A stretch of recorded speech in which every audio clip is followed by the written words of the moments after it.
Welcome to Samsara Sagas.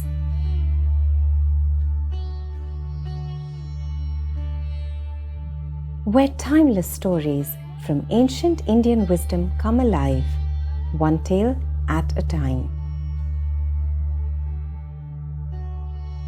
The day the blue god vanished.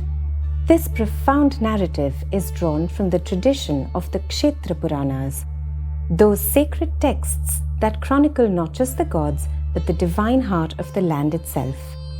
In this story, we journey to the ancient territory of Purushottama Kshetra, which we now know as Puri, Odisha. Here, a tale far older than the famous temple unfolds, the story of the original deity, Lord Nilamadhav, and the conflict between the purity of devotion and ambition of kings. Deep within the uncharted heart of the mist-shrouded forests, where sunlight itself was a rumour, lived Vishwavasu, the tribal chieftain. He guarded a secret too sacred for the world, an idol of Vishnu, not carved by human hands but manifested in a rare, arresting blue stone, Lord Nilamadhav. For years, Vishwavasu offered this deity not gold or royal cloth, but simple jungle flowers, sweet wild fruit, and the pure, fierce love of a single, humble devotee. The air around the idol hummed with a simple, ancient peace. Far away, in his glittering capital, ruled King Indradyumna. Though a good man, he was driven by a deep, relentless hunger for divine glory. He became obsessed. He had to possess this legendary blue god and place it in his own planned magnificent stone temple. He sent his most trusted priest, Vidyapati, with a single desperate mission: find the secret, no matter the cost. Vidyapati played a dangerous game. He won the heart of the chieftain's daughter, Lalita. Using the power of her unsuspecting love, the priest finally persuaded Vishwavasu to take him to the sacred cavern. But the chieftain insisted on binding the priest's eyes using thick forest vines. The path was winding, hidden, and deadly. But the priest was sly. Along the secret route, he sowed a trail of golden mustard seeds, tiny, silent spies marking the sacred ground for the invading king's army.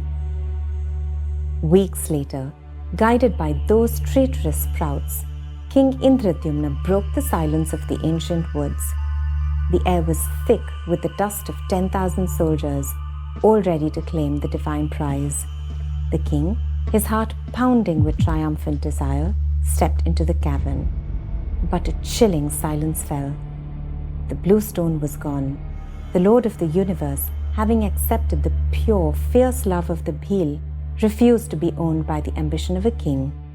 The deity had simply vanished into thin air before it could be confined by golden stone. A heartbroken King Indradyumna realized his profound failure.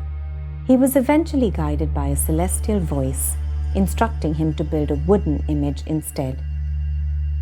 It is from this profound loss and the king's subsequent humility that the famous story of the construction of the wooden deities of Lord Jagannath or Krishna, Balabhadra and Subhadra begins. The saga of the vanished deity ends with a new beginning, but the echo of the lost blue god leaves us with profound, uncomfortable questions for the modern soul. Through this story, we reflect on pure intent. The divine disappeared not for lack of belief, but because the king sought to possess and institutionalize it, valuing the prize over the purity of the ritual. This teaches us that the moment we prioritize ambition over motive in our work or relationships, we risk losing the inherent truth of the endeavor. True value lies in the sincerity of the heart, not just the scale of the structure or the goal we achieve. Grasping ambition. King Indradyumna's powerful desire to confine the deity to his temple led to its complete and immediate disappearance. This reminds us that when we try to control or confine great things, ideas, people, or internal peace, we often lose them entirely. It's a sharp call to examine our own drive. Are we building from a place of contribution or a place of possessive need? Humble heart. The blue god accepted the simple offerings from a tribal chief in a quiet, unadorned cave for years. The story confirms that the deepest truths aren't found in wealth, grandiosity, or external validation, but in sincerity and quiet simplicity. It encourages us to look past the gold-plated answers and listen for wisdom in the humble corners of our life and self. This was the day the blue god vanished, a tale from Samsara Sagas, where ancient Indian stories whisper timeless truths to modern souls. While the story ends here, the journey continues within you.